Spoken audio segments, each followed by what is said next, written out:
देखो, ये मर्यादा पुरुषोत्तम संगम युग का समय चल रहा है ना।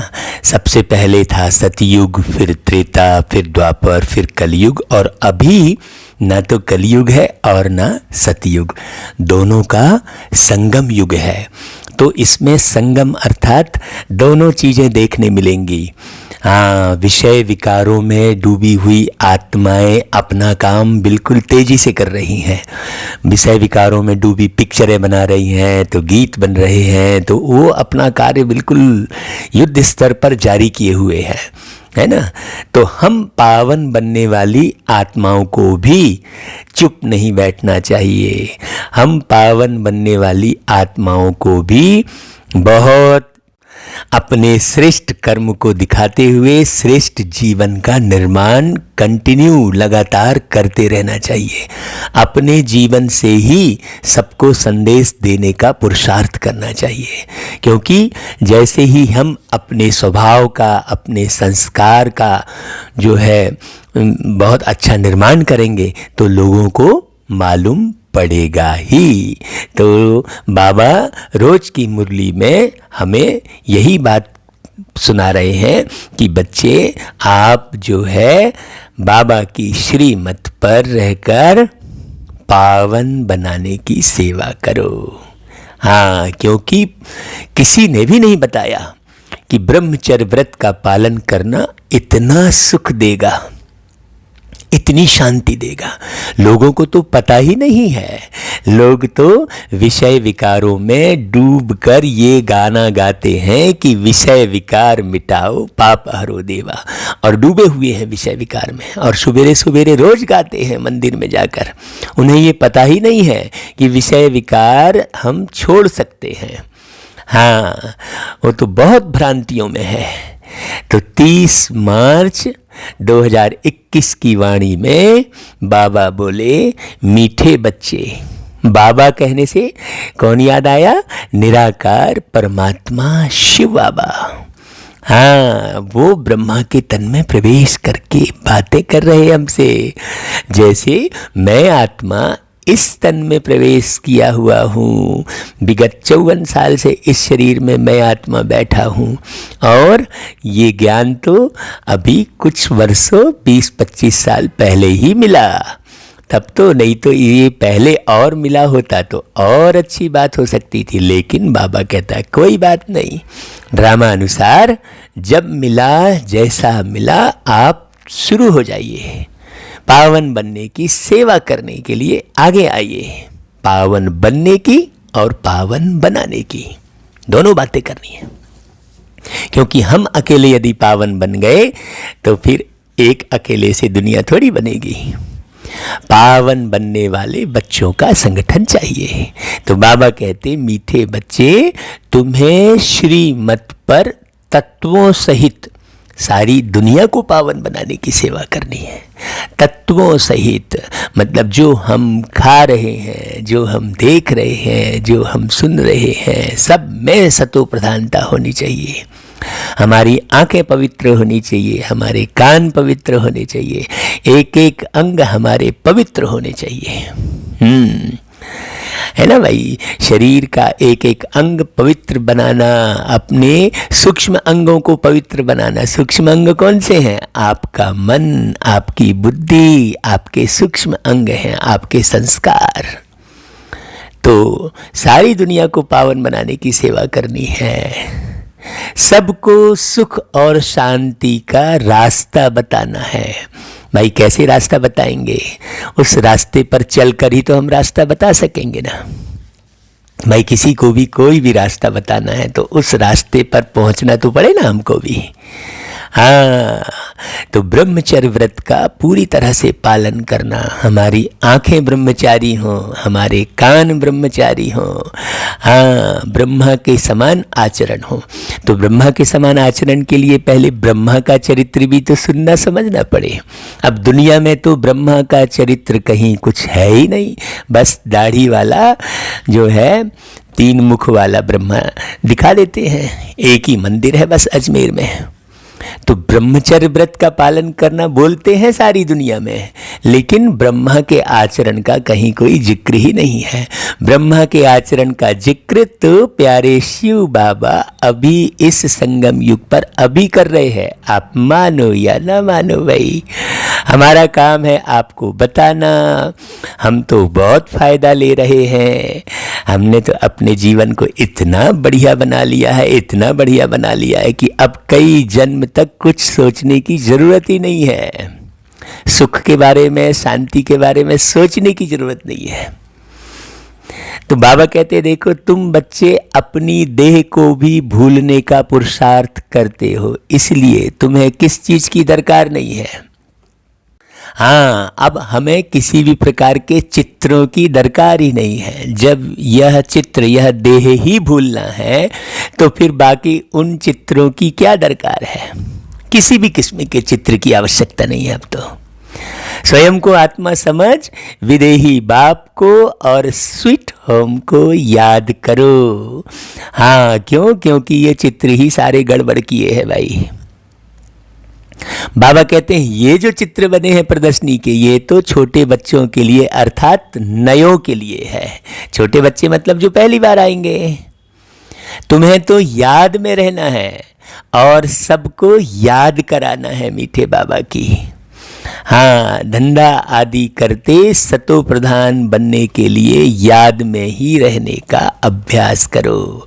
हाँ, अपने धंधे को भी सतो प्रधान बनाओ भाई। अभी तो तुम्हें धंधा करना ही पड़े, क्यों? क्योंकि बिना धंधा किए तुम्हारे को खाना नहीं मिलेगा। तो अभी तो धंधा थोड़ा बहुत करना ही पड़े, क्योंकि दुनिया तो अभी पूरे धंधे व्यापार में ही है। लेकिन सब कुछ करते हुए बाबा की याद करें।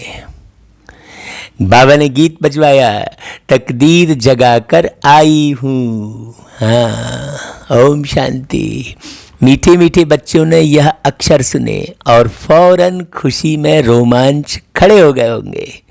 बच्चे जानते हैं यहाँ आए हैं अपने सौभाग्य स्वर्ग की तकदीर लेने। ऐसे और कहीं भी नहीं कहेंगे भाई कि हम स्वर्ग की सौगात लेने आए हैं। कितनी वंडरफुल बात है?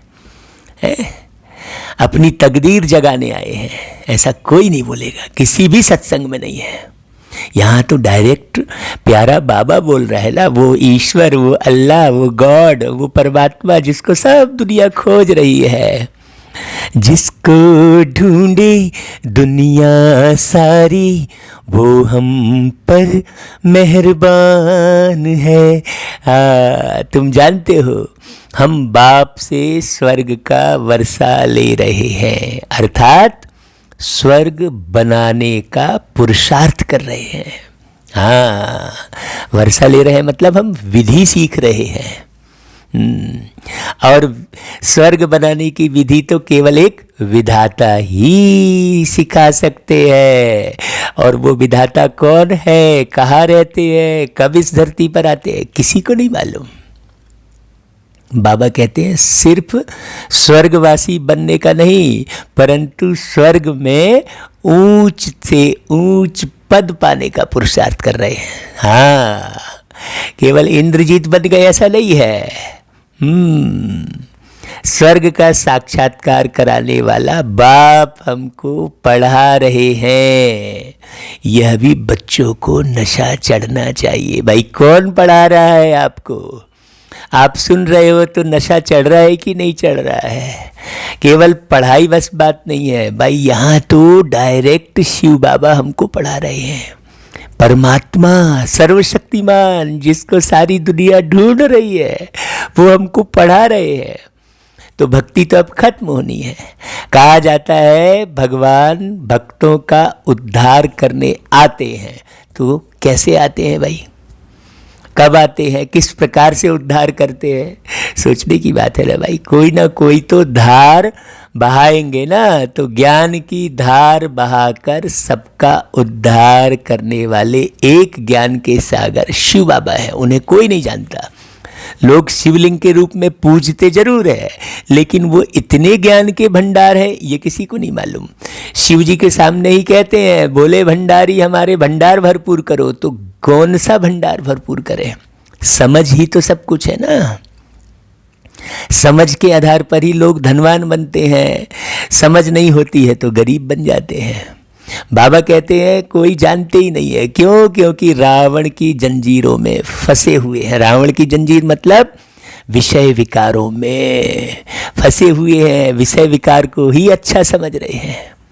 अनेक मनुष्यों की अनेक मतें हैं, न जाने कितनी मत है, कोई भी राइट नहीं है। अब गौर से अगर समझोगे तो एक भी मत मनुष्य की एक भी सही नहीं है। बाबा कहते हैं बच्चे तुम तो जान गए हो, सृष्टि का चक्र यह अनादि खेल बना हुआ है। और कैसा बना हुआ है ये हमें मालूम पड़ गया है। देखो भाई, ये खेल भी तो पता लगे तब तो आनंद आए। किसी भी खेल का आदि मध्य अंत मालूम रहता है ना भाई। जैसे समझो कि क्रिकेट खेलते हैं अभी, तो क्रिकेट में मालूम रहता है ना भाई कि हाँ ये 3 डंडा ऐसा लगाना है, फिर इसके बाद इसमें घिर्री लगानी है, फिर एक दिन बॉल फेंकेगा, है ना। ये मालूम रहता है ना खेल का। लेकिन सृष्टि के चक्र का यह खेल कैसे चलता है ये किसी को नहीं मालूम। ये तो मेरे मीठे मीठे बाबा ही आकर बताते हैं। बाबा कहते हैं यह भी भारतवासी समझते हैं। बरोबर हम प्राचीन नई दुनिया के वासी थे, अब तो पुरानी दुनिया के वासी बने हैं। जर्जर हो गई है दुनिया, चरित्रहीन हो गई है। बाबा नई दुनिया के लिए पढ़ा रहे हैं और तुम नई दुनिया के लिए पढ़ रहे हो। भाई कौन पढ़ाते हैं? ज्ञान का सागर पतित पावन, जिनकी महिमा है एक के सिवाय और किसकी महिमा नहीं गाई जाती, वही पतित पावन है। लेकिन वो कौन है ये किसी को मालूम नहीं है।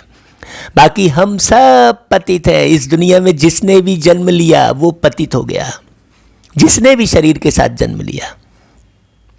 तो जितने भी धर्म के लोग आपको शरीर के साथ दिखाई दे रहे हैं सब पतित कहलाएंगे ना भाई, क्योंकि विषय विकार से जन्म हुआ। पावन दुनिया की याद तो कोई को है भी नहीं कि कैसी वो दुनिया थी। अभी तुम जानते हो बरोबर 5000 वर्ष पहले पावन दुनिया थी और यह भारत ही था। बाकी सब धर्म शांति में थे। सारे धर्म वाले ऊपर जाके चुपचाप बैठ गए। अति सूक्ष्म रूप तो सबका है, तो सब जाके चले गए भाई। क्यों? सूक्ष्म रूप तो सबका है ना भाई। कोई भी व्यक्ति शरीर छोड़ता है तो दिखाई देता है क्या? एक पेन का पॉइंट दिखाई देता है, लेकिन एक व्यक्ति दिखाई नहीं देता जो बोल रहा था, देख रहा था। बोले अरे अभी अभी तो बोल रहा था, अभी अभी कहाँ चला गया? अति सूक्ष्म है वो। अति सूक्ष्म आत्मा जितने भी धर्म वाले वो सब जाकर कहाँ? शांति धाम में चली जाती हैं। वो शांति धाम का परिचय भी हमें नहीं मालूम था। ये तो बाबा ने आकर बताया कि आकाश से उस पार, वहां तक कोई साइंस पहुंच ही नहीं पाया है। अंतरिक्ष तक पहुंचे हैं साइंस वाले, लेकिन अंतरिक्ष से भी उस पार एक धाम आत्माओं का है, यह किसी को नहीं मालूम। यही तो बताना है, यही तो प्यारे बाबा ने धरती पर आकर हमको बताया। हम भारतवासी सुख धाम में थे इस धरती पर, और वो लोग शांति धाम में थे। मनुष्य सारे शांति चाहते हैं क्योंकि उनको सुख धाम का पता ही नहीं है, इसलिए सब शांति चाहते हैं। लेकिन यहाँ इस धरती पर तो कोई शांत रह ना सके ना भाई। ये तो कर्म क्षेत्र है। अब कर्म क्षेत्र को लोगों ने कुरुक्षेत्र बना दिया है, वो बात अलग है। बाबा कहते हैं यह कोई शांति धाम नहीं है। शांति धाम है निराकारी दुनिया, जहाँ पर कुछ भी आकार नहीं है, जहाँ से हम आते हैं। हाँ, बाकी सतयुग है सुख धाम, उसको शांति धाम नहीं कहेंगे। हाँ, वो दिन याद फिर से कर लो, पहली दफा जब जमी पर थे उतरे। अब याद करो वो दिन जब आप पहली बार इस धरती पर आए थे। कहाँ से आए थे ये तो कुछ भी मालूम नहीं है, ये तो बाबा ने आके बताया। कितना सुख का सागर है बाबा। बाबा कहते वहाँ तुम पवित्रता सुख शांति में रहते हो। कहाँ? सुखधाम में कोई हंगामा नहीं रहता। घर में बच्चे झगड़ा आदि करते हैं तो उनको कहा जाता है शांत रहो, तो बाप कहते हैं तुम आत्माएं उस शांति देश की थी, अब झगड़ालू देश में आकर बैठे हो। यह बात अभी किनकी बुद्धि में है? जो रोज मुरली सुन रहे हैं। तो बाबा कहते हैं यह बात तुम्हारी बुद्धि में है। भाई सुन रहे हो ना भाई, तुम बाप द्वारा फिर से ऊंचते ऊंच पद पाने का पुरुषार्थ कर रहे हो। अब इसमें कोई लड़ाई झगड़े की बात नहीं है, ये तो योग बल है, प्रेम का बल। जो जितना ज़्यादा प्रेम से सबको समझाएगा वो उतना ऊंच पद पाएगा। बाबा कहते हैं यह स्कूल कोई कम थोड़ी ही है, गॉड फादर की यूनिवर्सिटी है ये। हाँ, कल की मुरली में बाबा ने कहा था परिवार है, परिवार है, बार बार परिवार की फीलिंग बाबा लाए थे। आज की मुरली में बाबा कह रहे ये स्कूल है, एक परिवार और एक स्कूल है, पढ़ाई करते हैं यहाँ पर भाई, ईश्वरी पढ़ाई है, यूनिवर्सिटी है। सारी दुनिया में यह बड़े ते बड़ी यूनिवर्सिटी है, इसमें सब बाप से शांति और सुख का वर्षा पाते हैं। क्यों? क्योंकि पूरे विश्व का मालिक इस यूनिवर्सिटी को चला रहे हैं। ये बात लोगों को समझ में आ जानी चाहिए। हाँ, ये कब आएगी? जब मैंपन छूटेगा, जब बाबा मुख में, मन में, जीवन में बाबा होगा, सांसों श्वास बाबा होगा, भोजन कर रहे हैं तो बाबा की याद आ रही है, किसी से बात कर रहे हैं तो बाबा की याद आ रही है। जब ऐसी स्थिति होगी तब लोगों को मालूम पड़ेगा। हाँ, नहीं तो मैं है भाई, मैं प्रमुख हूँ और ये जिज्ञासु है। नहीं, जिज्ञासु तो सब हैं। शिक्षक तो केवल एक बाबा है, सिवाय एक बाप के और कोई की महिमा नहीं है। ब्रह्मा की महिमा थोड़े ही है भाई, उनके तन में प्रवेश किए हैं बस, बाकी वो भी पुरुषार्थी है ना। बाप ही इस समय आकर वर्षा देते हैं, उस बाप को पहचानना, फिर तो सुख ही सुख है।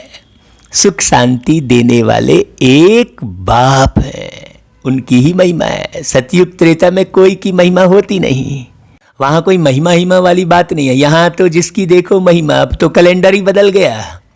हाँ, आज ये डे, कल वो डे, परसों वो day, father's day, mother's day, फिर इसकी जयंती, फिर उसकी जयंती, कैलेंडर ही पूरा बदल गया है। वहाँ तो राजधानी चलती रहती है, तुम वर्षा पा लेते हो, बाकी सब जाके शांति धाम में रहते हैं। जो नहीं पढ़ते हैं, जो नहीं मालूम है जिसको, वो कहाँ जाएगा भाई? जिसको जिसको जो मालूम होगा, पढ़ाई अच्छे से पढ़ेगा, समझेगा, वही सतयुग में आएगा ना। जिसको सतयुग का पता ही नहीं है तो वो आएगा कैसे? तो वहाँ कोई महिमा नहीं है। बल क्राइस्ट धर्म स्थापन करते हैं सो तो करना ही है समय अनुसार। सतयुग त्रेता के बाद द्वापर युग से फिर दूसरे धर्म वाले आना शुरू हो जाते हैं, धर्म स्थापन करते, फिर भी नीचे उतरते जाते हैं। फिर महिमा क्या हुई भाई? तमो प्रधान बनते जाती है ना दुनिया। महिमा सिर्फ एक की ही है, जिसको पतित पावन लिबरेटर कह बुलाते हैं। तो वो कब कैसे करते हैं ये किसको भी नहीं मालूम है। ऐसे तो नहीं कि उनको क्राइस्ट, बुद्ध आदि याद आता होगा, नहीं, याद फिर भी एक को करते हैं, ओ गॉड फादर। भाई क्राइस्ट को कौन याद आता है? बुद्ध को कौन याद आता है? ये समझने की बात है ना भाई। रामचंद्र जी को कौन याद आता है? श्री कृष्ण जी को कौन याद आता है? हाँ, श्री कृष्ण जी किसकी याद करते हैं ये समझने की बात है। गोपेश्वरम में श्री कृष्ण जी ने याद किया ना, रामेश्वरम में रामचंद्र जी ने याद किया ना, किसको? तो एक की याद। सतयुग में तो किसकी महिमा होती नहीं, पीछे यह धर्म शुरू होता है तो बाप की महिमा गाते हैं और भक्ति फिर शुरू होती है। ड्रामा कैसे बना हुआ है, कैसे चक्र फिरता है, तो जो बाप के बच्चे बने हैं वही जानते हैं। हाँ, जिन्होंने पूरी तरह से विषय विकार छोड़ा है वही इस ज्ञान की चक्री में को समझेंगे और उस ज्ञान की याद में रहेंगे। तब बाप है रचता, ये समझेंगे अच्छे से कि भाई वो बाप कौन। नई सृष्टि रचते हैं, स्वर्ग बाबा, परंतु सब तो स्वर्ग में नहीं आ सकते। ड्रामा के राज को भी समझना है। बाप से सुख का वर्षा मिलता है, हमको हारना नहीं है। सब नहीं आ सकते का मतलब ये नहीं है कि जो सुन रहे वो नहीं आ सकता। जो हार गया वो गया। हाँ, जो डर गया सो मर गया कहते हैं, वो स्वर्ग में नहीं आएगा। इस समय सब दुखी हैं, सबको वापस जाना है, फिर आएंगे सुख में। कौन? जो बच्चे अच्छी रीति पुरुषार्थ करेंगे अभी इस संगम युग में। बाबा कहते देखो तुम बच्चों को बहुत अच्छा पार्ट मिला हुआ है। हाँ, कितनी खुशी होनी चाहिए भाई, कितना अच्छा पार्ट मिला है भाई। जिस बाप की इतनी महिमा है सारे दुनिया में, वह अब आकर सम्मुख बैठे हुए हैं और बच्चों को समझाते हैं। ये कितना सुंदर पार्ट है हमारा भाई। सब बच्चे हैं ना, बाप तो एवर हैप्पी है। बाबा को कभी दुख होता ही नहीं है। दुख किस बात का बाबा को? बाबा तो निराकार है, कहीं उलझता फंसता ही नहीं है, तो बाप तो एवर हैप्पी है। वास्तव में बाप के लिए यह नहीं कह सकते, अगर वह हैप्पी बने तो फिर अनहैप्पी भी बनना पड़े। बाबा तो इन सबसे न्यारा है। जो बाप की महिमा है वही इस समय तुम्हारी महिमा है, फिर भविष्य में तुम्हारी महिमा अलग होगी। जैसे बाप ज्ञान का सागर है, तुम भी हो। बाबा देखो कितनी प्यारी बातें कर रहे हैं। तुम्हारी बुद्धि में सृष्टि चक्र का सारा ज्ञान आ गया ना, तो हम तो कहते बाबा ये सारा सृष्टि चक्र का ज्ञान तो आपने बताया ना। तो बाबा कहते हैं देखो, जानते हो बाप सुख का सागर है, उनसे अथाह सुख मिलते हैं। इस समय तुम बाप से वर्षा ले रहे हो। बाप बच्चों को अभी श्रेष्ठ कर्म सिखला रहे हैं बैठ के, कि देखो बच्चे तुम्हें क्या सोचना है, तुम्हें क्या देखना है, तुम्हें क्या बोलना है, तुम्हें किसकी याद में रहना है। अपने याद के चार्ट को देखो, सारा दिन में तुम किसकी याद में रहते हो। तुम्हारे अपने मेमोरी चिप की जांच करो, उसमें क्या भरा हुआ है। हाँ, बुद्धि रूपी मेमोरी चिप में क्या भरा हुआ है, इसकी जांच करो। जैसे यह लक्ष्मी नारायण है, इन्होंने जरूर आगे जन्म में अच्छे कर्म किए हैं जो यह पद पाया है। दुनिया में यह कोई समझते नहीं कि इन्होंने राज्य कैसे पाया, वो तो लक्ष्मी नारायण को ही भगवान समझ लेते हैं, पूजा करना शुरू कर देते हैं। लेकिन वो कैसे बने, कब पुरुषार्थ किया, ये किसी को भी पता नहीं है। कोई भी एक भी स्टोरी नहीं है लक्ष्मी नारायण की। बाप कहते हैं तुम बच्चे अब यह बन रहे हो, तो तुम्हारी बुद्धि में कितनी खुशी होनी चाहिए। तुम्हारी बुद्धि में यह आता है, हम यह थे फिर यह बनते हैं। बाप बैठ कर्म अकर्म विकर्म की गति समझाते हैं, जिससे हम यह बनते हैं। अपने एक एक कर्म की जांच करनी है, अपनी सोच की जांच करनी है कि तुम सोच क्या रहे हो। जैसा सोचोगे तुम वैसा बन जाओगे, है ना भाई। तो बाबा श्रीमत देते हैं, तो श्रीमत जाननी चाहिए ना। संगम युग में देते हैं बाबा श्रीमत कितनी प्यारी। हाँ, उस श्रीमत को पा करके हम खुशियाँ ढेर है पाते हो। संगम युग में प्यारे बाबा, है ना भाई। ऐसे मैंने स्वर अपने आप प्रस्फुटित होता है, क्या गा ले, कैसा सुना ले, कैसे समझा ले, हमको ऐसा लगता है भाई। श्रीमत से सारी दुनिया तत्वों आदि सबको श्रेष्ठ बनाते हैं, तो वो श्रीमत को समझो अच्छे से। हाँ, संगम युग में प्यारे बाबा हमसे मिलने आते हैं।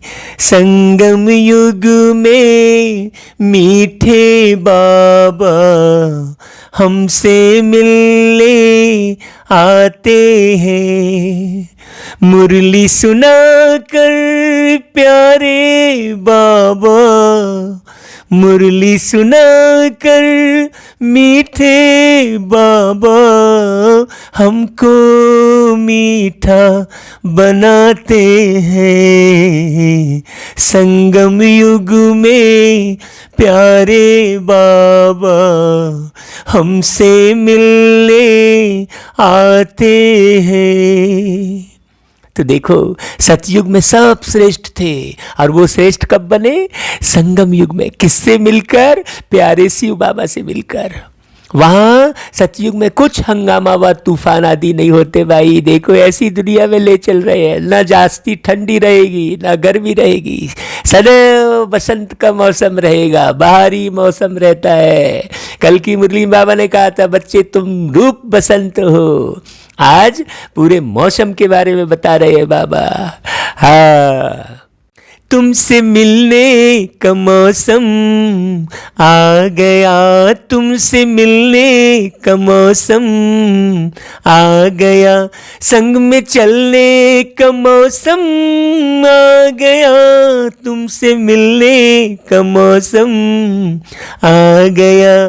तो देखो भाई, मैं आत्मा तो प्यारे बाबा परमात्मा के मिलन में मिलन का गीत गाता रहता हूँ इस तन में बैठकर, और इन नैनों से बाबा की मुरली पढ़ रहा हूँ, इस मुख से आपको मुरली सुना रहा हूँ। आप भी अति सूक्ष्म भ्रुकुटी में बैठा हुआ महसूस करो स्वयं को, और कानों द्वारा मुरली सुनो अच्छे से, इधर उधर मत भागो, बहुत बाबा की याद करो। बाबा कहते देखो वहाँ तुम कितना सुखी रहते हो।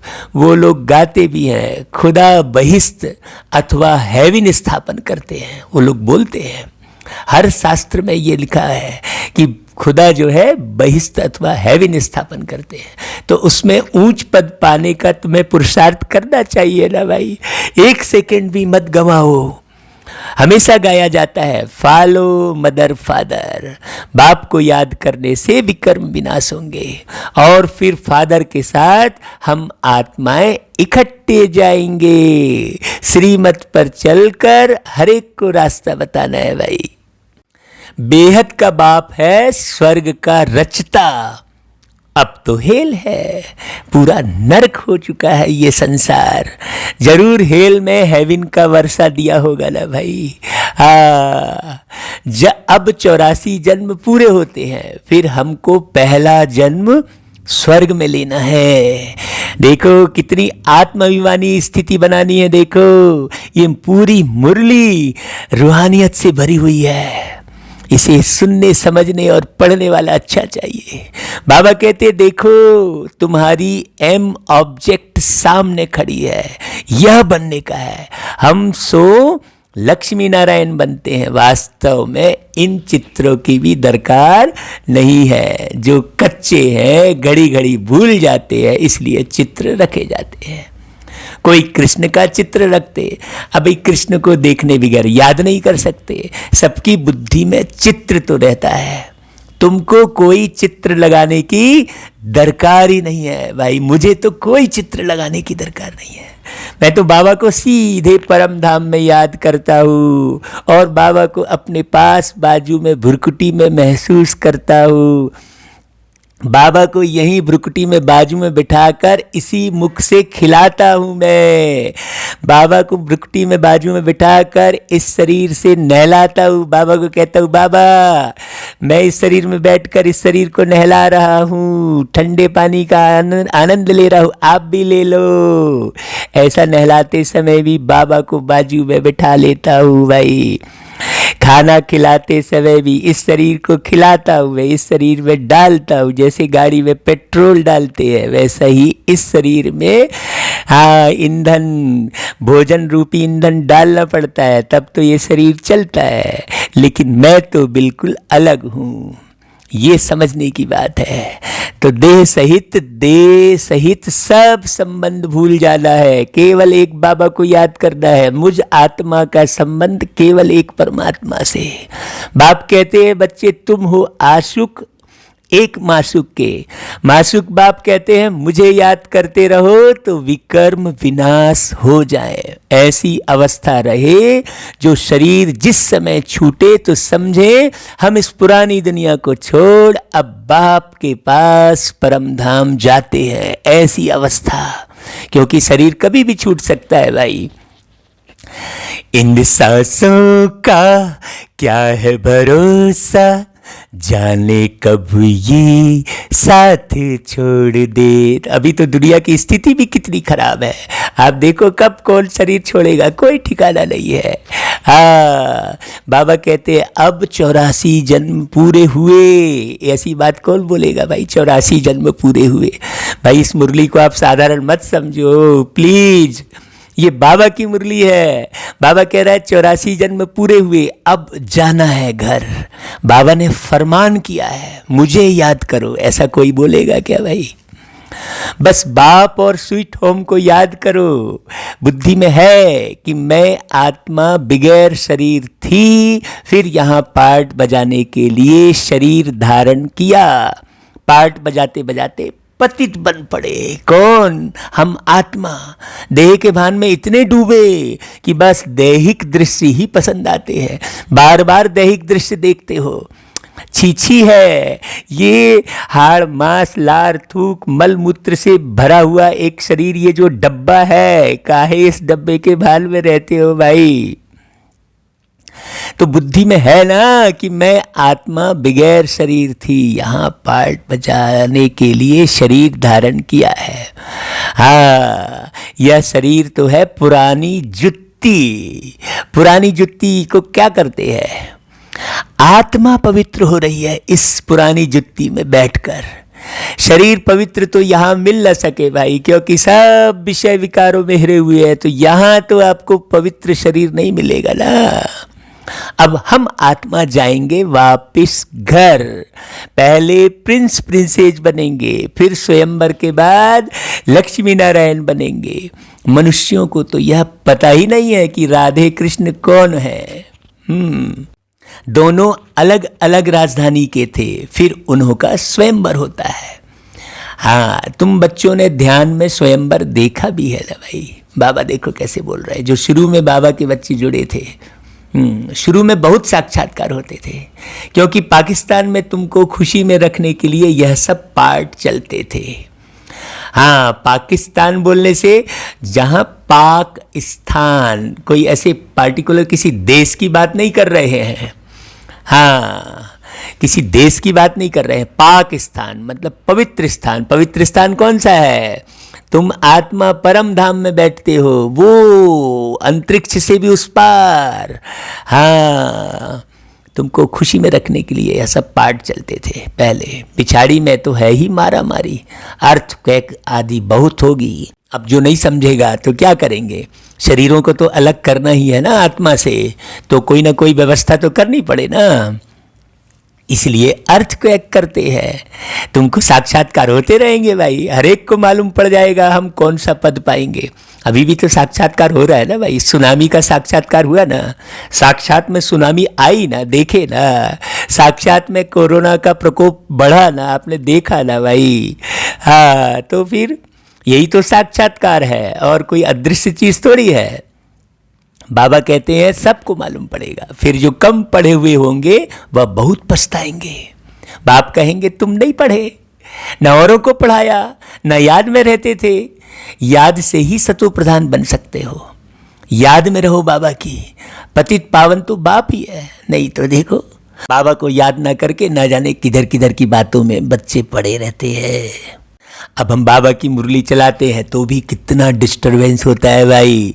हाँ, क्यों? क्योंकि बिल्कुल जो विषय विकारों में पड़ी हुई आत्माएं हैं वो खूब झुंड की झुंड घूम रही हैं पूरे संसार में। इसलिए केवल एक बाबा की याद में रहोगे भाई, तभी तुम बच पाओगे। हाँ, वो आप कहते हैं कि मामे कम याद करो तो तुम्हारी खाद निकल जाएगी। पुरुषार्थ करना है याद की यात्रा का। बाबा कहते चलो धंधा आदि भल करो भाई, 2 वक्त की रोटी बस तो चाहिए, और क्या है। दिखाने के लिए खूब कमाना पड़ता है, बाकी जीवन चलाने के लिए खूब नहीं कमाना पड़ता। लोग दिखावेबाजी में आते हैं, उसके लिए खूब कमाई के पीछे भागते हैं, बाकी तो जीवन चलाने के लिए ज़्यादा धन की आवश्यकता नहीं है।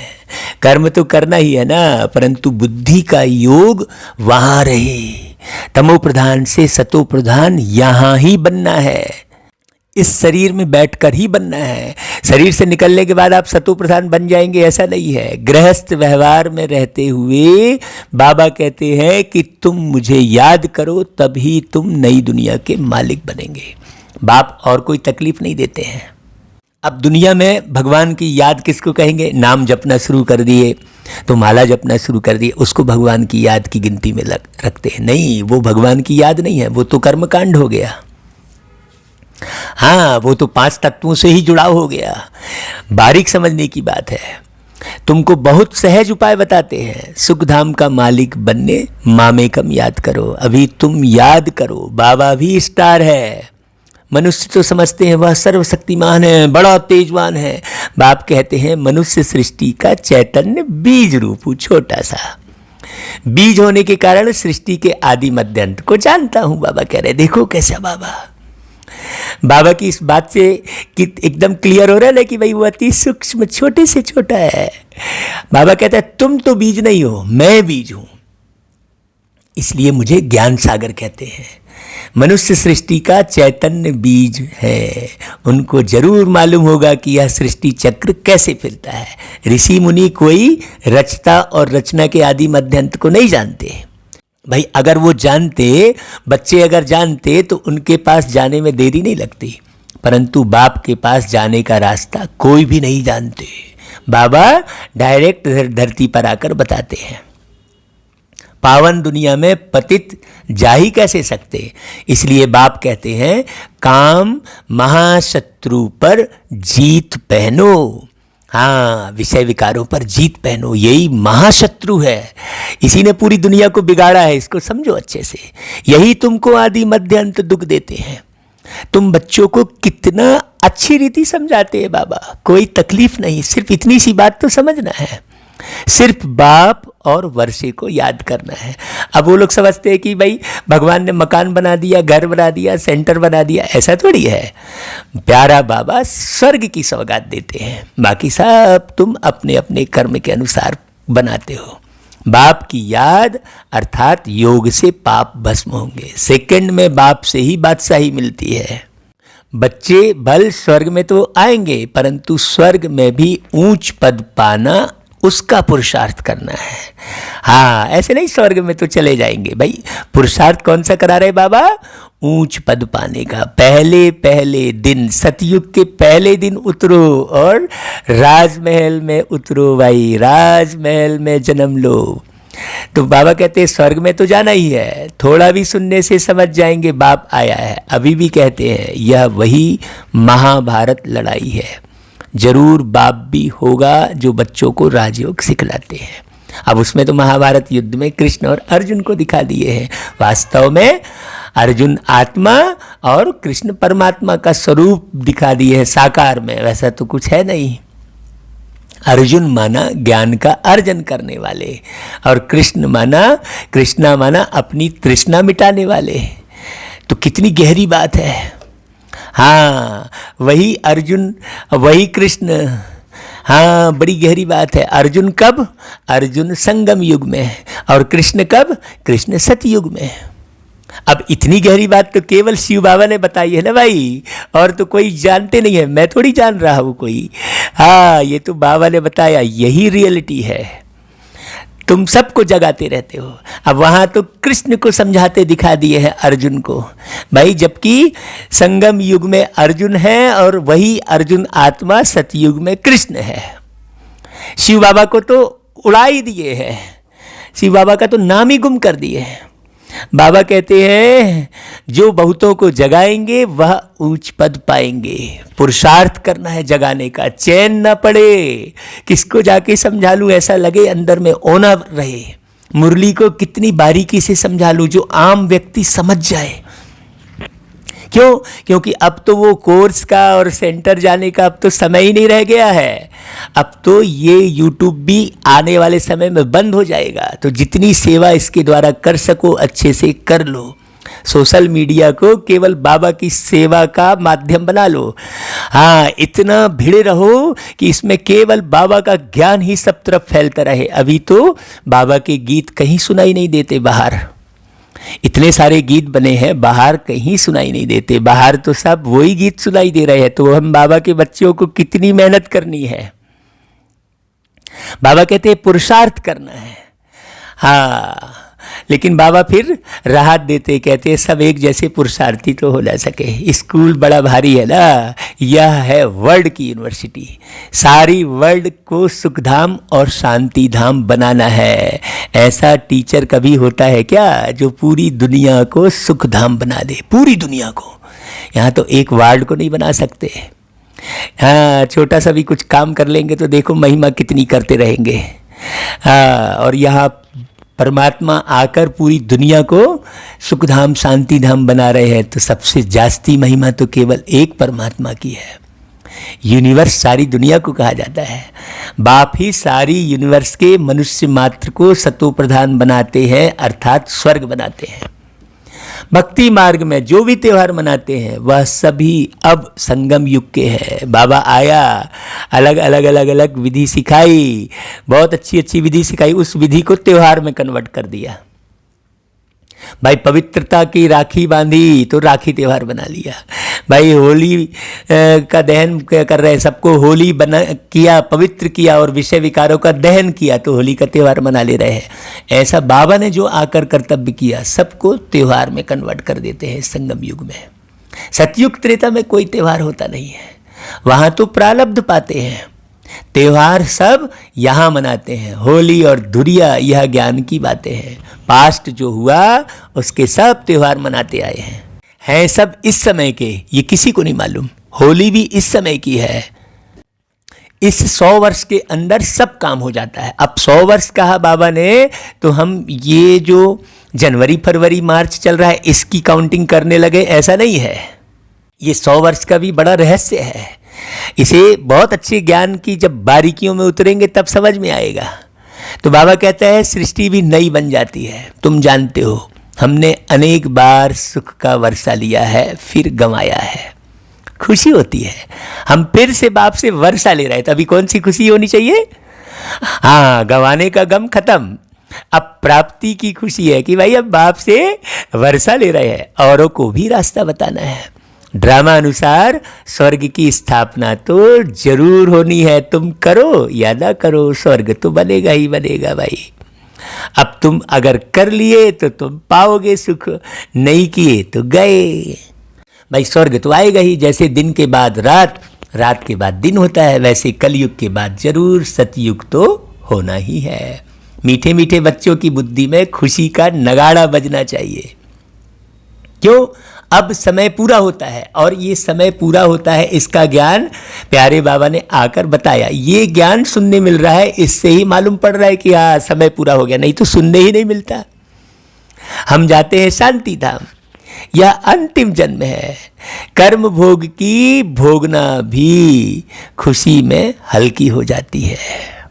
हाँ, कुछ भोगना से कुछ योग बल से हिसाब किताब चुकतू होना है। इसलिए 3 प्रकार है भाई आपके हिसाब किताब चुकतू करने के। या तो रोग से करोगे आप हिसाब किताब चुकतू, या तो भोगना भोग के करोगे, या तो योग से करोगे। तो सबसे सरल है योग। योग माना याद, बाबा की याद। तो बाबा की याद कब आएगी? जब बाबा की वाणी को 50 बार सुनेंगे, बार बार मुरली सुनेंगे, खूब सुनेंगे, 10 बार 20 बार इस मुरली को सुनेंगे, तब फिर देखना कैसे बाबा की याद आएगी। हाँ, बाप बच्चों को धैर्य देते हैं, तुम्हारे सदा सुख के दिन आ रहे हैं। फिर गीत बन गया है इसी की याद में कि धीरज धर मनवा तेरे सुख के दिन आए कि आए। बाबा कहता है देखो धंधा आदि भी करना है, शरीर निर्वाह अर्थ पैसे तो चाहिए ना। ऐसे थोड़ी। हाँ, बाबा ने समझाया है, धंधे वाले लोग धर्माऊ निकालते हैं, समझते हैं जास्ती धन इकट्ठा होगा तो बहुत दान करेंगे। यहाँ भी बाप समझाते हैं, कोई 2 पैसा भी देते हैं तो उनको रिटर्न में 21 जन्मों के लिए बहुत मिल जाता है। वो इंतजार मत करो कि खूब ढेर कमाएंगे फिर देंगे, बस कमाते चलो और ईश्वरी सेवा में लगाते चलो। हाँ, तन मन धन सब सफल करते चलो और वो सफलता भी देखो। कोई अपने शानो शौकत में तो उपयोग नहीं कर रहा है, ऐसे समझदारी से कार्य करना। हाँ, आगे जो तुम दान पुण्य करते थे उसका रिटर्न दूसरे जन्म में मिलता था, अब तो 21 जन्मों के लिए एवजा मिलता है। ये 21 जन्मों का ज्ञान ही बाबा ने दिया है तो कैसे नहीं मिलेगा। अभी 21 जन्मों की बात तो पता ही नहीं थी हमको। अरे हम कहाँ से आए हैं, क्या है, कहाँ जन्म लिए, ये भी कुछ नहीं मालूम था। आगे साधु संत आदि को देते थे, अब तो डायरेक्ट ईश्वरी सेवा में देने की बात है। अब तो तुम जानते हो यह सब खत्म हो जाना है। अब मैं सम्मुख आया हूं तो इस कार्य में लगाओ अपना तन मन धन जन सब सफल करो, तो तुमको 21 जन्मों के लिए वर्षा मिल जाएगा। आगे तुम इनडायरेक्ट देते थे और यह है डायरेक्ट, अभी समझना। बाकी तो तुम्हारा सब खत्म हो जाएगा। बाबा कहते रहते हैं, पैसे हैं तो भाई ये ईश्वरी सेवा में लगा दो, सेंटर खोलते जाओ। अब वही सेंटर भी खोलने के बाद मेरा सेंटर तेरा सेंटर मत करना, अक्षर लिख दो, सच्ची गीता पाठशाला। हमने तो अपने घर के बाहर लिख दिया भाई, ज्ञान की पाठशाला। हाँ, और लक्ष्मी नारायण का चित्र लगा दिया है और मन बुद्धि का एक अच्छा सा स्लोगन लिख दिया है। तो बस जो भी आता है तो समझता है भाई ज्ञान की पाठशाला। भाई कौन सी ज्ञान की पाठशाला है, हमने ऐसा लिख दिया। तो भगवानुवाच मामेकम याद करो और वर्षे को याद करो। हमने ज्ञान की पाठशाला लिखा तो ज्ञान तो सब में है ना भाई। ज्ञान शब्द कोई अलग धर्म को संबोधित नहीं करता, इसलिए उसमें कोई भी धर्म का व्यक्ति आएगा तो उसको ये नहीं मालूम पड़ेगा भाई ये कौन से धर्म का है। हाँ, सबसे पहले तो धर्म भेद हटे मन से, जाति का भेद हटे, शरीर का भेद हटे, तेरे मेरे का भेद हटे। बहुत सारे भेद ने जो क्या किए हैं, तुम्हारे बुद्धि में छेद कर दिए हैं, तो बुद्धि में ज्ञान बैठता नहीं है। अच्छा भाई, बाबा फिर कहते हैं, मीठे मीठे सिकिलधे बच्चों प्रति माता पिता बाप दादा का याद प्यार और गुड मॉर्निंग। रूहानी बाप की रूहानी बच्चों को नमस्ते, और हम रूहानी बच्चों की रूहानी माता पिता बाप दादा को याद प्यार गुड मॉर्निंग और नमस्ते। फिर देखो भाई, रोज बाबा धारण करने के लिए 1-2 सार देते हैं। आप पूरी मुरली नहीं सुन पाए, नहीं समझ पाए तो कम से कम सार को तो उठा लो, और एक सार रोज अभ्यास करोगे तो रोज तो आपको सार मिल रहा है। तो बाप समान महिमा योग्य बनने के लिए फॉलो फादर करना है। हाँ, दूसरी पॉइंट या अंतिम जन्म है, इसे समझना अच्छे से। अब घर जाना है, इसलिए खुशी में अंदर ही अंदर नगाड़े बजते रहे। हाँ, वो नगाड़े भाई सुनाई भी देने चाहिए ना किसी को, ऐसा नहीं है। बाबा ने नगाड़े बजते रहे कहा है, मतलब आप खुश हो या लोगों को मालूम तो पड़े। हाँ, ऐसा नहीं कि हमने सोचा नहीं हम तो अंदर अंदर खुश है, किसी को मालूम पड़े ना पड़े, नहीं, नगाड़े बजते रहे कहा ना बाबा ने। खुशी के नगाड़े में तो आवाज़ होती है ना भाई, तो खुशी मालूम पड़े ना लोगों को, आपकी दृष्टि से, आपके बोल से, आपके कर्म से, आपके ज्ञान सुनाने के तरीके से ये मालूम पड़े ना भाई लोगों को कि भाई तुमको बाप मिला है। हाँ, बाबा कहता है कर्म भोग को कर्म योग से, अर्थात बाप की याद से खुशी खुशी चुकतू करना है। कार्य करते करते याद किसी रहे, प्यारे बाबा की। देखो बाबा कैसा हथेली पे स्वर्ग लेके आया हमारे लिए। हथेली किसकी है? वो ब्रह्मा बाबा की है। हाँ, बाकी बाबा तो निराकार है। अच्छा भाई, फिर बाबा वरदान देते हैं अपने स्मृति की ज्योति से। हाँ, मूल बात है स्मृति, तो अपने स्मृति की ज्योति। हाँ, ज्योति कौन सी? स्मृति की। बहुत बारीक समझने की बात है। अपने स्मृति की ज्योति से ब्राह्मण कुल का नाम रोशन करने वाले कुल दीपक भव। भाई, यह ब्राह्मण कुल सबसे बड़े से बड़ा है। इस कुल के आप सब दीपक हो। कुल दीपक अर्थात सदा अपने स्मृति की ज्योति से ब्राह्मण कुल का नाम रोशन करने वाले। इसलिए देखो, अपने याद को चेक करो, आपकी स्मृति में क्या है। स्मृति में बाबा है या किसी का जो है स्वभाव संस्कार है, किसी की निंदाचारी है स्मृति में, चेक करो।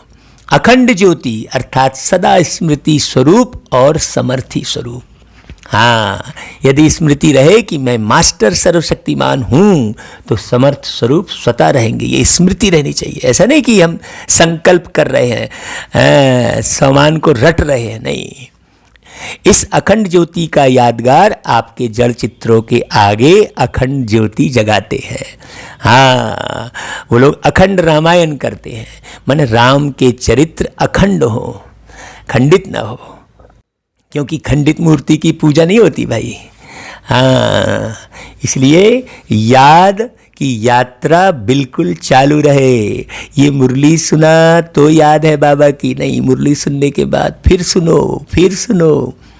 हाँ, बंद करके फिर अंदर की आवाज़ सुनो, क्या सुना मैंने, क्या बोला बाबा ने, मैं कैसा बन रहा हूँ। ऐसा मुरली को सुनना मतलब चलो भाई यही वाली मुरली सुनना, ऐसा नहीं है। आप सुनने के बाद अपने अंदर की आवाज़ सुनो। हाँ, अच्छा भाई, फिर स्लोगन, जो सर्व आत्माओं के प्रति शुद्ध संकल्प रखते हैं वही वरदानी मूर्त है। सर्व आत्माओं के प्रति, एक भी आत्मा के प्रति अशुद्ध संकल्प न रहे। हाँ, ये जांच करो भाई, तभी सच्चा योग कहलाएगा बाबा से, नहीं तो फिर वो आत्मा की याद है आपकी बुद्धि में। तो हाँ, किसी ने गलत व्यवहार कर दिया, उसी को सोचते बैठे हो। हाँ, बहुत बारीक बात है। अच्छा भाई, ओम शांति।